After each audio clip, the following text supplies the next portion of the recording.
Hello, everybody, and welcome to the Last Honest Realtor podcast. I am your host, David Fleming. Thank you so much for those of you that watched or listened to last week's episode. It was a lot of fun. I actually asked my friend and colleague, Chris Kansick, to come on, and I was very surprised, or maybe I shouldn't be, but enthused, I would say. Within 36 hours, we had almost 1,000 views on YouTube, which is nothing compared to some of the podcasters out there, but it's a lot for people that just started. And of course, it is because, well, Chris is just so darn handsome. No, seriously, he was the guy in high school.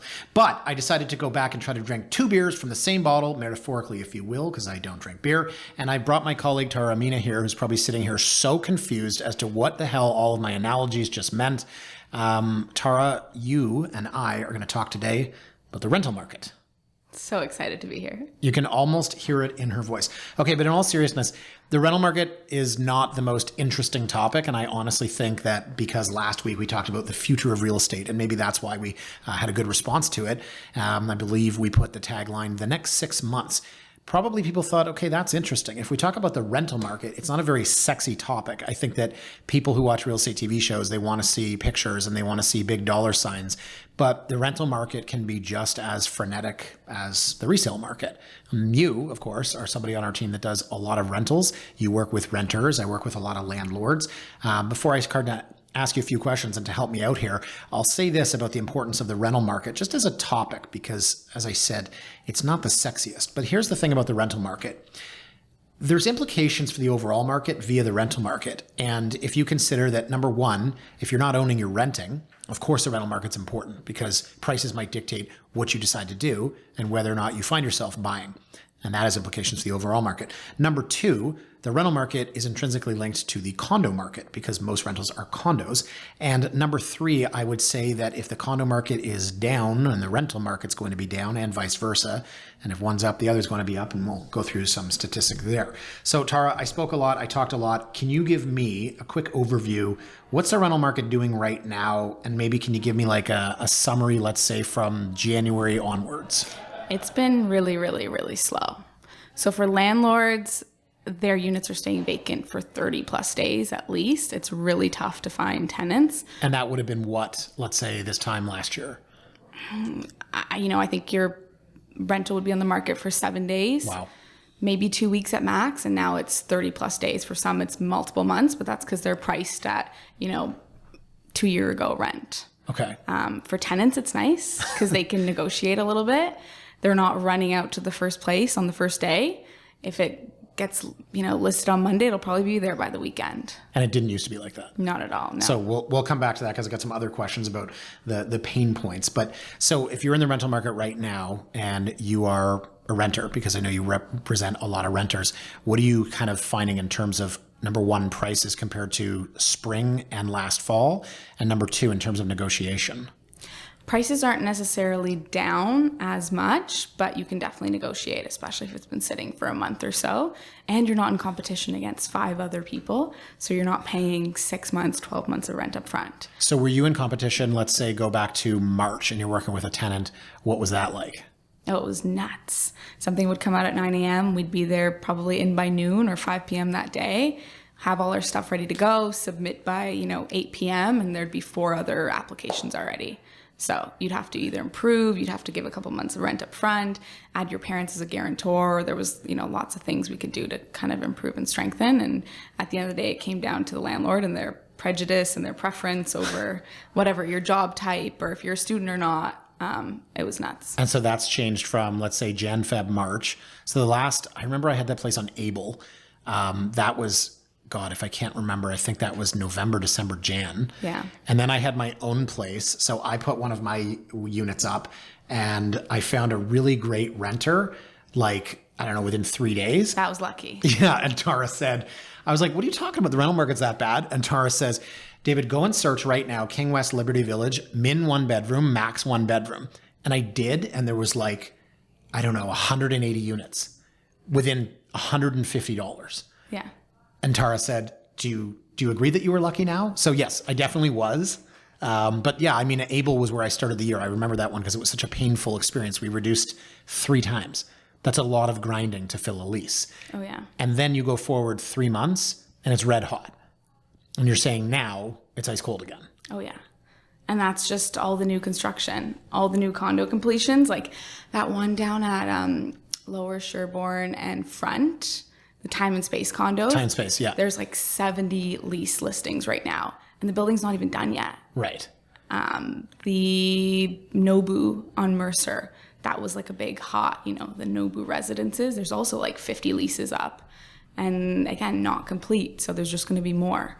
So the supply is, obviously.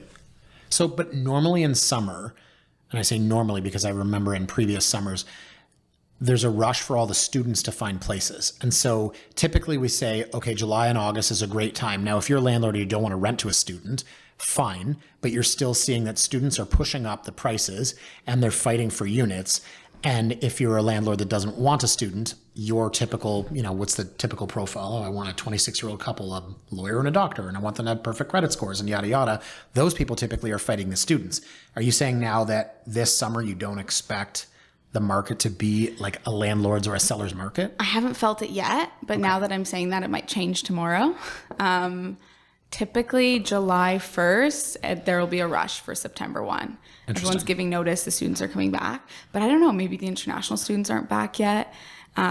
You can see it clearly, again, with the supply in those student rental buildings. Like the Murano buildings, 38 Grenville, 37 Grosvenor, hot for students, med students. I've put a ton of my, med student friends into that building because it's got great split unit, 2-bed, 2 baths. And that building, all the landlords are very student friendly. But this year there's I checked yesterday, there's 30 rentals in that building. And that's just not common, especially as we approach September. So let me switch gears here to statistics. So I wish that everybody could see the charts that I'm looking at because, well, they're very colorful. But we were going at this today at our team meeting. If you look at listings, strictly listings, in C1 and C8, which is downtown, and we're just looking at condos, the number of listings in June for rent, 3,412. This is up 48% from the 2,301 last year.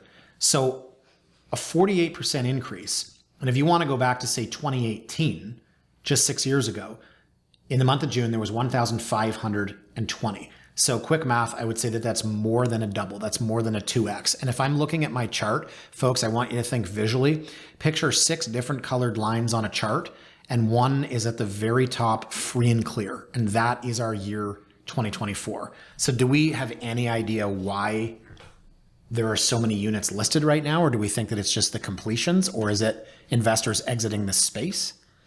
I think it's, the supply, the new condos, maybe not as many international students. Maybe people have left the city after COVID more than we expected. So a lot of the same reasons. Now, if you go to the number of leases, this chart would show it's, second highest compared to 2021.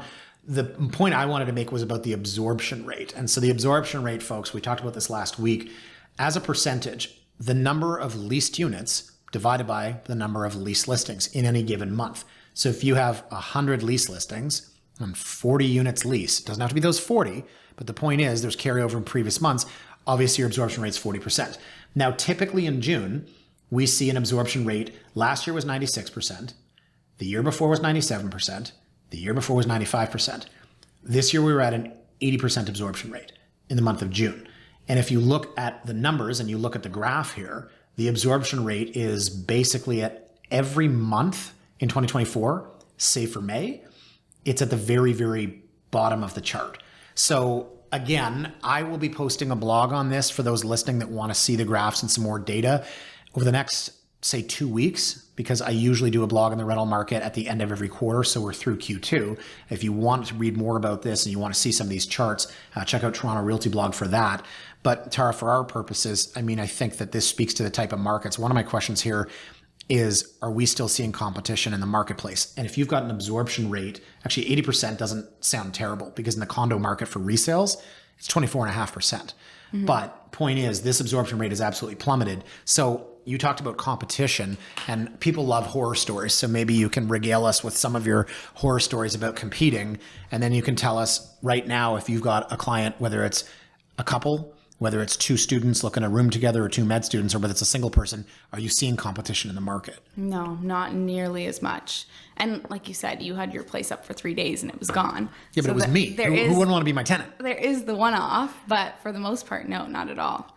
There's no competition. Like I said, you can negotiate. I did a lease today. We got it for $100 less, and it's $100, but over a year, it all adds $1,200. So you can do that now. Whereas before, you were offering $50 more, $100 more, 6 months of rents up front. You know, you had offer nights where you were offer nights. You had an offer night on a lease? Yeah. You did not have an offer night on a lease. Oh yeah. I want to hear every single detail about that. It was just like an offer night for a sale. No, come on. You're shortchanging it. You're telling me on the MLS listing, in the brokerage remarks, what did it say? Offer night, July 15th, 6 p.m. Bring your best and final. For a lease? Oh, yeah. So we wrote letters. We put pictures. How many offers were there?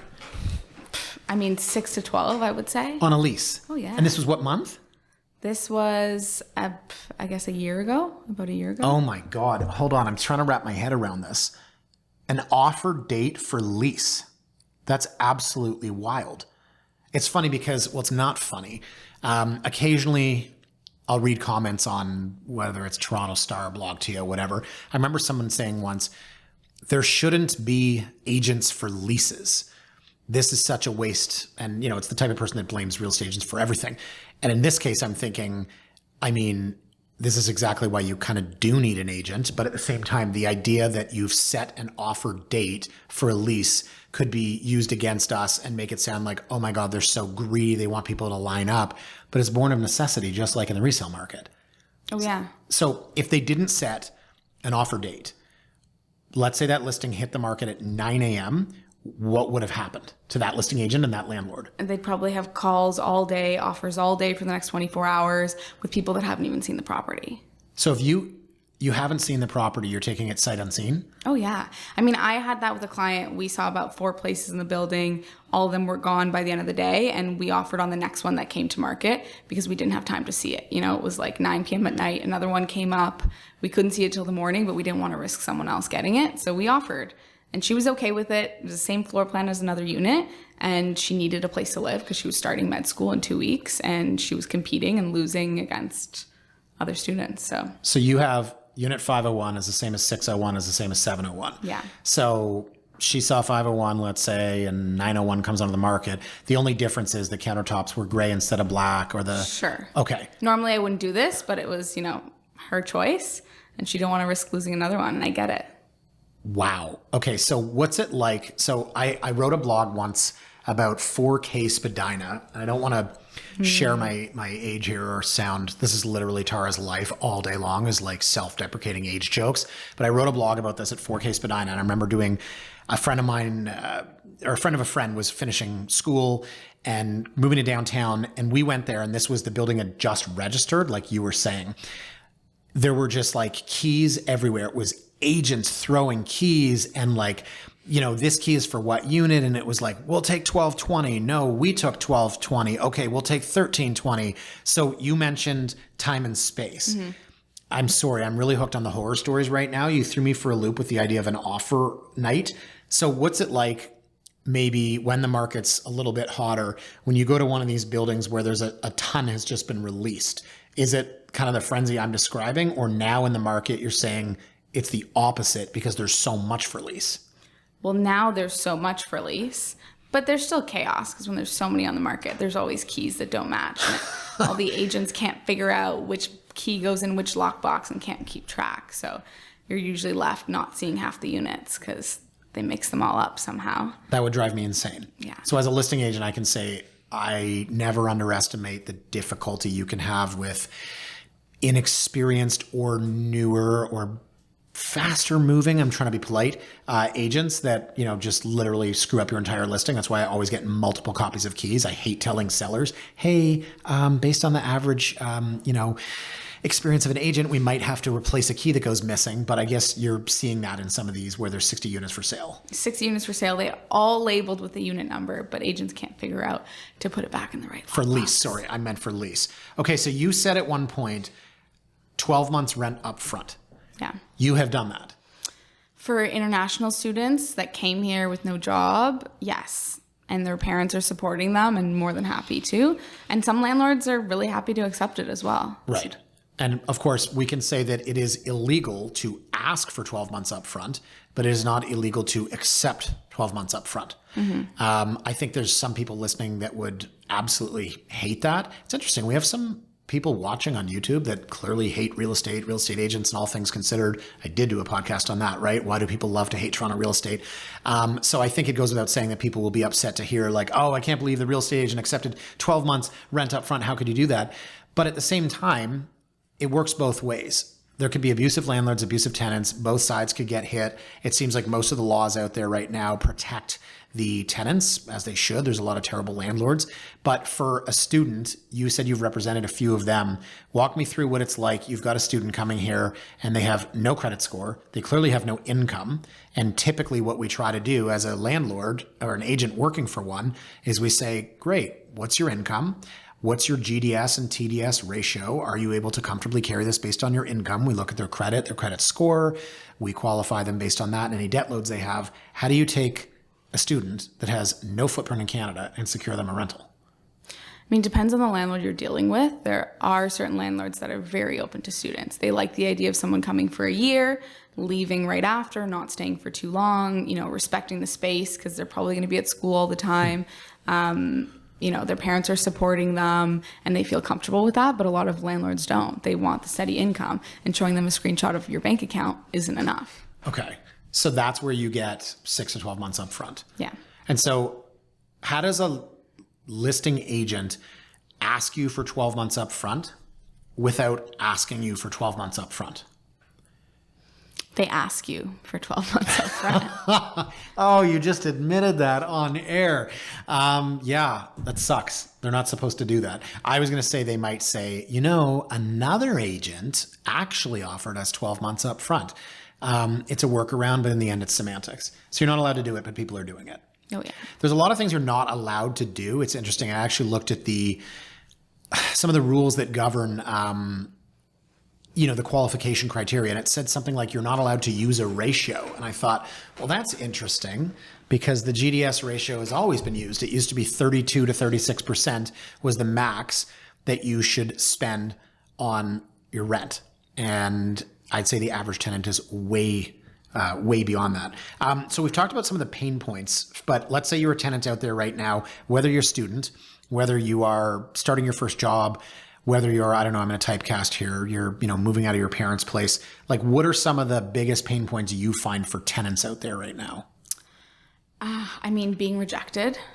And sometimes it's not for not making enough income. It can be for the opposite. It can be you're a lawyer, your husband's a doctor, you guys make $300,000, $400,000 a year, and the landlord looks at that and says, you make too much, and I'm worried you're going to go buy something next year and not going to be long-term tenants. Wow. So, it's hard for tenants because it doesn't really matter what your profile is. There's going to be a landlord that has a prejudice or has a preference for a certain type of tenant, and we can't always control that. So I always tell my tenants, be transparent, be prepared, give them more information than they're asking for, because the landlords really want to know who you are, and ultimately we can't, control the outcome. But And so how do you, when you start with somebody, I guess, and again, I'm going back to, I'll be honest, I have landlord clients, Tara, Matthew, they do a lot of the rental work for our team. So I'm literally thinking back to what I used to do back in the day. I know the real rental application is identical.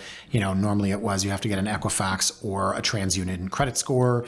What else do you have to do these days? Again, asking for certain things you're not allowed to ask for, but are people asking for driver's license, passports? Like, you're starting out right now with a tenant. What are you telling them to gather before they start looking? Yeah, employment letters, your last 2 pay stubs, ID, the basic rental application 410, your credit report. Again, 9 out of 10 agents want to see Equifax because it's the most legit and most thorough. And then past that, I always offer a Zoom call, a reference letter from a previous landlord, really as much information as we can get. And usually we write a little letter as well from the tenants. So cheesy. About who they are, what their hobbies are. This matters to landlords now. Yeah. It's kind of cheesy, but kind of cute.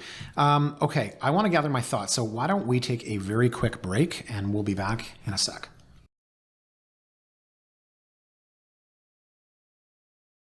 Welcome back. And before we broke, we were talking about pain points in the rental market. Tara, I'm a story person. I'm an analogy person. If you've ever read my blog, which I hope you do every single morning with your cup of coffee, or probably be some weird mocha cappuccino kombucha situation. Seriously though, that's Tara. Tell me a story, Tara. Tell me a story. She's laughing. Tell me a story about one of these pain points. Give me something that I can visualize, because again, I'm kind of a visual thinker. I think if you've never rented in the city of Toronto, and you're coming from even other parts of the country or out of the country, from the States to Canada, it's really hard to wrap your head around how much information you need to share with a potential landlord. Not just your credit report. People find that pretty invasive in terms of information and their privacy, their employment letter, contacts, previous landlords, their ID. People are a little bit weirded out by it when they first come here and it's new to them. I can see that, especially if you're coming from the States. I find people are a little bit more guarded. I don't want to generalize, but again, different jurisdictions probably have different processes. We have had a few people relocate from the United States. We were working with one such couple where they were kind of living in a white glove type of building, and there was sort of an expectation that, and where they were living and every single thing was taken care of. The expectation was that it would be the same here. And we kind of had to say, no, this house is owned by a person. It's not owned by a giant REIT or something like that. So again, part of that's the education process. Now, what about the actual way that the market works, like the expediency with which you have to actually go ahead through the process? Anybody being caught off guard by that? Yeah, I think it's even the timeline. So here we have to give 60 days notice. So you're not going to find anything to move into sooner than, I would say, 4 to 6 weeks of your target move-in date, So people are coming from other countries. They're expecting to find a lease 6 months in advance, where that's just not possible. I have a story. Speaking of stories, sorry, I didn't want to interrupt, but you hit the nail on the head. 6 months in advance. We did have somebody last year, and this was in November. They were freaking out. Remember the phone call I got? Freaking out that they did not have accommodations for August of this year. Mm-hmm. And I remember thinking, I don't know how to make sense of this. They were absolutely freaking out. We don't have anything tied up yet. And I said, listen, people give notice here, and then the unit goes on the market, and then there's a tenant search. So if you want something for August of 2024, you're going to be looking in July or June, not November. And they I could feel them like nodding their heads and listening on the phone, trying to picture them, again, visual thinker, but they did not listen to me. And they ended up getting some friend of a friend who was going away. So they did successfully tie a place up like 8 months in advance, but they had absolutely no idea that there's not just vacant units sitting around you can take 10 months in advance. Yeah. I think the other big difference is too, in other cities, you do the search yourself. Realtors don't actually do rentals, or they charge the tenant for it. So a lot of people won't use realtors. So if you're coming to the city and you think, okay, I can use Facebook Marketplace or Kijiji or whatever, you can, but there's a lot of fraud and a lot of, fake listings online. So you'll have agents that'll post listings that were leased 6 months ago on Facebook Marketplace because they just want leads. Right. So as a tenant coming to the city and not having an agent, you're wasting a lot of time going after places that just don't exist. So let me ask you about that. You're saying that you go to Facebook Marketplace, there's an address, a price, pictures. You're saying that was leased, and that agent is what, trolling for leads? Yeah, different agent will find, they'll look up something was previously listed, that's at a good price, that looks nice, and they'll post it just to get leads. So it's really hard for people that, to navigate and figure out what's real, what isn't. Because there are some landlords that'll still list a place themselves on Facebook, but I'm finding very few of them now because it's just so much work to find a good tenant, and a lot of people don't want to deal with it. And so that agent, sorry, I'm stuck on this. So there's an agent that does rentals. In order to get rental clients, they're putting fake listings on Facebook Marketplace. Then the person reaches out and says, hi, my name's Becky. I want to see your place. And he says, oh my gosh, we just leased it, but let me help you find something. Yeah. I mean, I respect the hustle. I get it. It's one way to do it. She's so nice. It's tough for tenants, right? Like they don't know what's legit, what isn't. Sometimes people will ask for a $50 application fee or $25 application fee before you've even seen it. And I've had, family members or friends that just moved to the city and they're like, Tara, is this normal? And thankfully I catch them in time so I can help them out, but people just aren't used to it. So what do you do when you're working with somebody, you're showing them units, and then they email you links to Facebook? I mean, 9 times out of 10, I can tell them immediately that this doesn't exist anymore. Maybe at some point it did, but it's pretty easy for me to look it up and figure out that this is an old listing. Okay, so story time again. God, I don't know. This is probably like 2005 or 2006. Tell me if you've heard of this scam. A friend of mine who I worked with, an agent, worked with closely, who was a little bit naive, God love her, she would probably admit it. Her friend was in the market for a rental, and then she forwarded her a Facebook posting. And this is like when Facebook was still kind of new. And it said, and there was this long email chain, and it was basically like a fully furnished with, flat screen TVs when they were a new thing, 1,500 square foot, 2-bed, 2-bath for like, I don't know, $1,600, which now sounds insane. But back then that was a $3,200 place. And it's the email from the lady said, I'm in the UK and I have the keys here with me and it's been vacant. I don't need to rent it, but you sound nice. And then it basically was this long convoluted thing about mailing money and mailing keys. And I remember telling my friend, I was like, you realize this is complete nonsense. And she's like, well, I tried to tell so-and-so. Actually, I'm pretty sure I wrote about a blog about this. And then she told the friend, and then the friend said, nevertheless, I would like to pursue it on the off chance that everyone else thinks that this is fake and it's actually true. Like, there are those scams out there right now, right? Oh, yeah. And do you like, I can't remember the exact ins and outs of that, but it's kind of like, the old, bank scam, which is like, this is before your time, but it was like, here's a check. Why don't you cash it and then send me a wire transfer for the difference? And then it would bounce, obviously. That happened to a friend of mine who shall remain nameless. But in the rental market, there were these scams that were like, I have the keys with me. If you could send me money, I'll mail you the keys. Like, what level of scams are you seeing now on Facebook? Yeah, I mean, I think it's more listings that are no longer available. And then the odd time it's the application fee to even go see the place. Hey, give me $25 as a deposit before I show it to you because I don't want to waste my time showing it to you and I want to know that you're serious. So it's usually not big amounts. And that being said, there still are landlords that are leasing their places and there are legit listings online, but they're few and far between. So if you go onto Craigslist and Kijiji, are people leasing on there? Is it Facebook Marketplace is kind of taken over from Craigslist and Kijiji? I'd say Facebook Marketplace. There's rentals.ca, but again, those are old listings. They're often not updated. And I mean, I used to do that myself before I was an agent. Yeah. My family had lots of investment properties and I rented them through Facebook, through Kijiji. Wow. Very, very cool. Okay. So let me go to this idea here. I made a note here. I want to come back to this. These new buildings being registered, we get, 30, 40, 50 units up.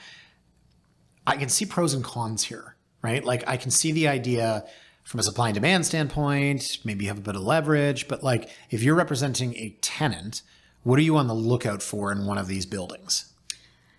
The new condo buildings are great if you're a tenant that wants a brand new spot that's never been touched, right?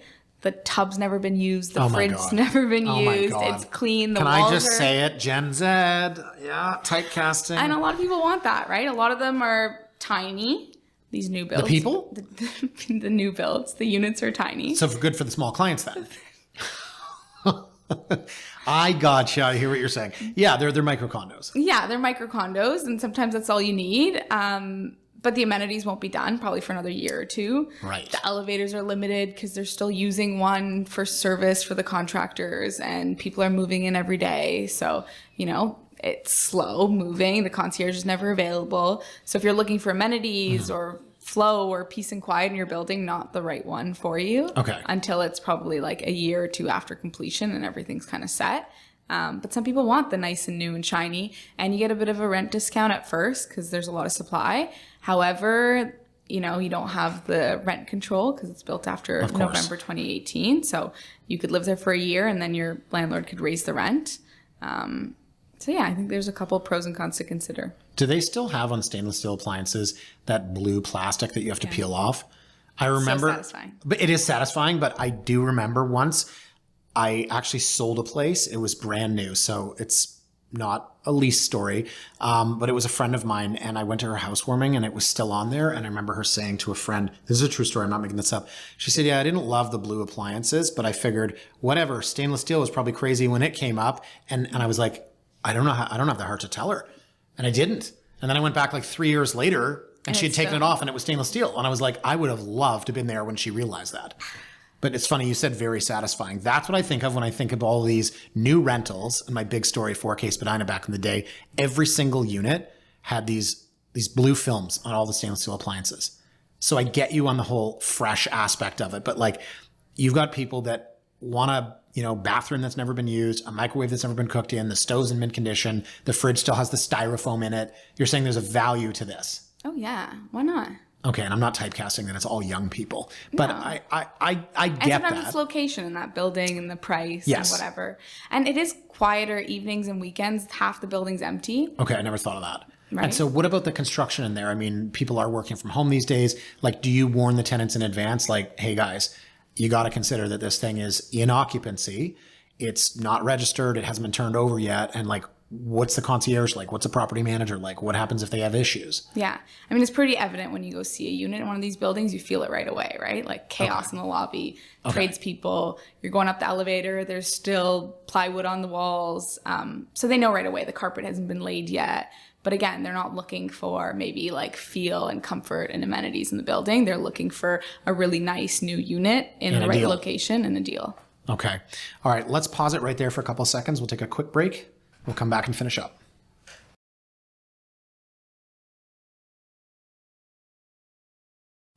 Welcome back. And I would be remiss now if I didn't mention a major change in the rental market. One of the biggest changes I've seen, and I've been doing this for 20 years, was in 2017 when the Ontario Liberal government introduced the Ontario Standard Lease. Now, I have heard people say that it's great. I've heard people say that it's not. Tara, let me get your thoughts on the Ontario Standard Lease.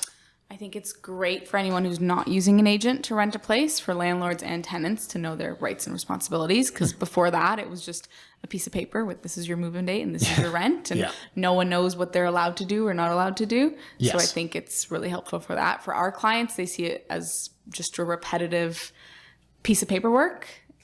Just reiterates what we have already in our agreement to lease. Yeah. And I had one client infamously at the beginning of the year that said, I'm not signing this. And he was like, we've never done this before. And I said to him, I'm like, I've rented 7 or 8 of your properties. Like, you have signed this, but I didn't want to go there. He just said, I'm not signing this. And I said, you have to, it's the law. And he didn't want to sign it. He eventually did, but he crossed out a pre-printed section of the lease. His argument was, if the elevator in the building doesn't work, technically I'm liable. He's a very smart investor, but he refused to sign the thing, eventually did. One of the things that I was just saying off air was that to me, the biggest difference is you have to give contact information for the landlord and for the tenant. Now that seems pretty basic, but I remember years ago where you would have, and I'm going to typecast here, you would have some random 905 agent who would lease the property, and then the tenant would be given that agent's name and not the landlord's name. Oh, well, the landlord lives overseas. Don't bother the landlord. But then when there's a problem in the unit, the tenant reaches out and that agent is like, I don't want anything to do with this. Are you still seeing incidences of that? Like, what's it like for you when you've got tenant clients, there's an issue? How responsive are the landlords in today's day and age? On the Ontario Standard Lease, they'll put a contact for the landlord, but they'll also put a contact for, property management or the agent that's acting as a property manager. So usually you'll have both. And if you don't, I'll make a point to get the landlord's contact. Right. Phone number and email. Right. Okay. So one of the, I wouldn't say issues, one of the big stories, I would argue stories of the last couple of years is this sort of dichotomy between, who has it worse. Landlords or tenants? Are there more problem tenants, professional tenants that know their rights and that move in and stop paying rent, or really awful landlords? I've seen it both ways. I think that and I would argue this, I would say the landlord and tenant board overwhelmingly protects the tenants.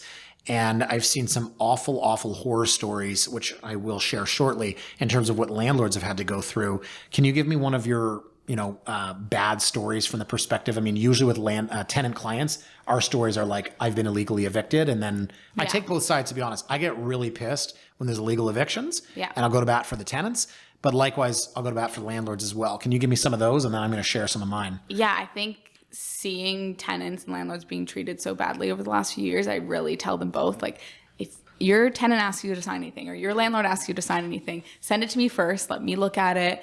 Let's check with the LTB before you sign anything, because there's a ton of tenants that are being illegally evicted.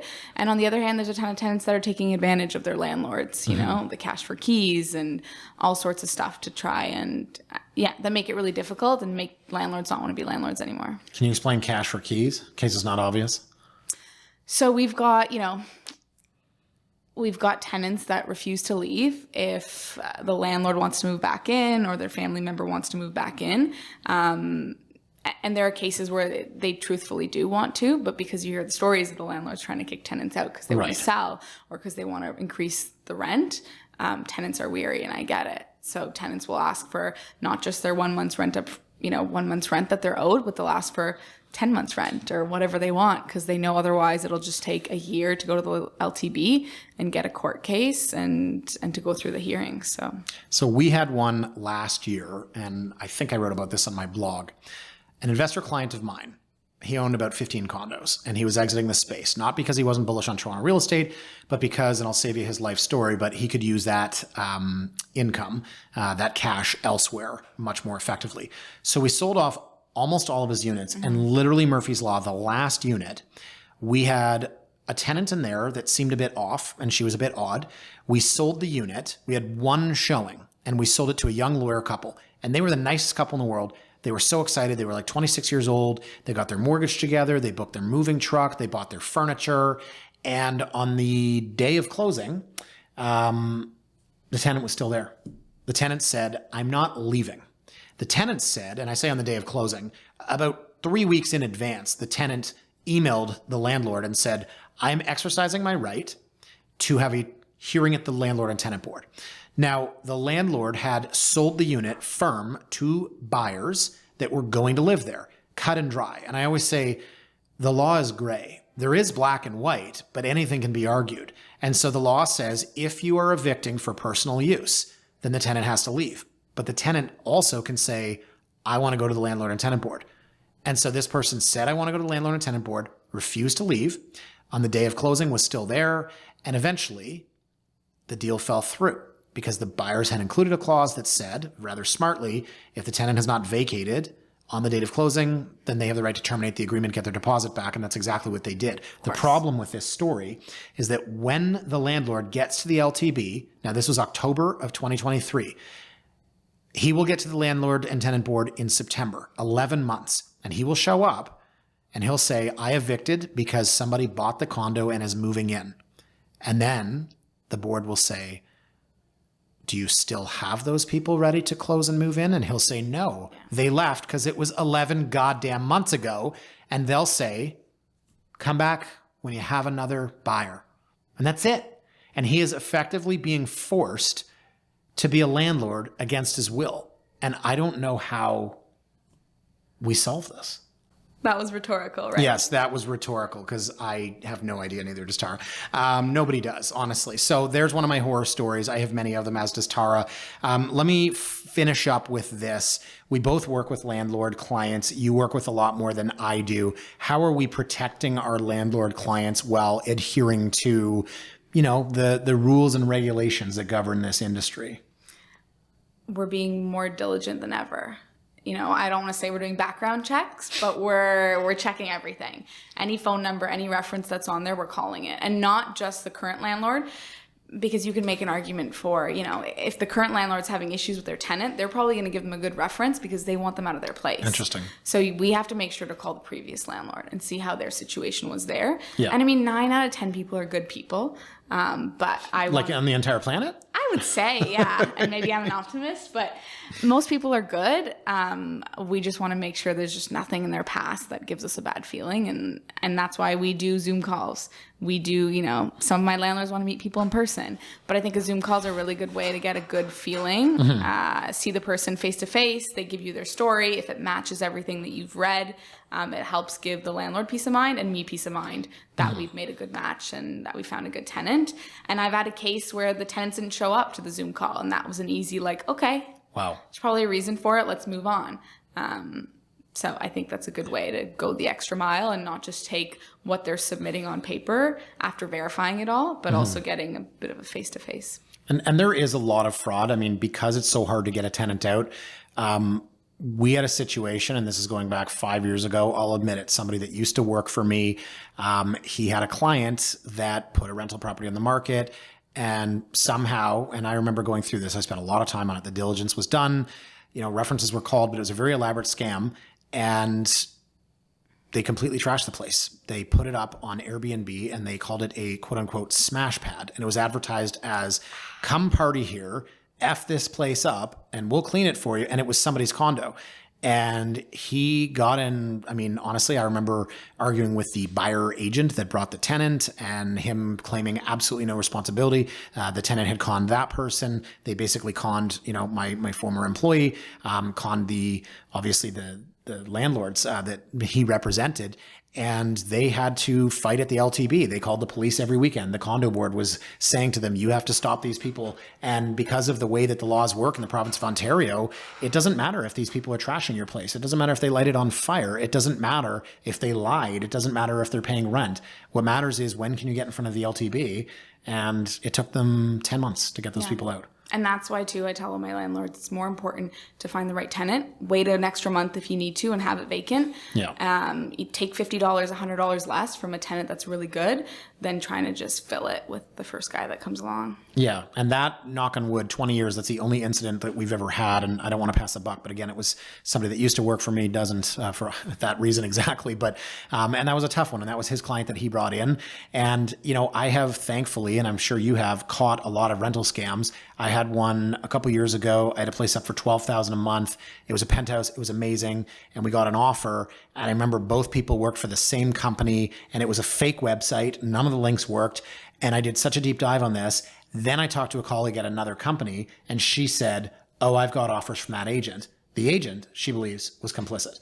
And unfortunately, I think that there's a lot of that out there. There's a lot of fraud, and we definitely have to be on the lookout for that. Oh, yeah. Yeah. So don't want to end there on a negative note, but I will say that, yes, if you are a landlord and if you are a property owner, maybe doing it on your own, you have to be incredibly diligent. And I'm not saying discriminate. I am saying be more diligent than simply looking at a credit check and an employment letter. I find LinkedIn there's not a lot of fake Social LinkedIn media. profiles. Yeah. Like, Check it all. Exactly. And LinkedIn to me is, if you can see a 12-year history of this person, they have endorsements, they have connections. That's a pretty good, and again, you might want to meet them, of course. But to me, LinkedIn is my favorite. That's my go-to. So yeah, didn't want to end on a negative note there. As I said, there's a lot of issues both for landlords and of course for tenants. But folks, thank you so much for watching. Tara, thank you for doing this first and foremost. She's so excited. So excited. You're going to be back next week. Can't wait. Yeah, she's being sarcastic. Folks, thank you so much for watching on YouTube. Feel free to comment. I always like to see what people are thinking. And wherever you get your podcast, please remember to like, comment, or subscribe. We'll see you next week here on The Last Honest Realtor.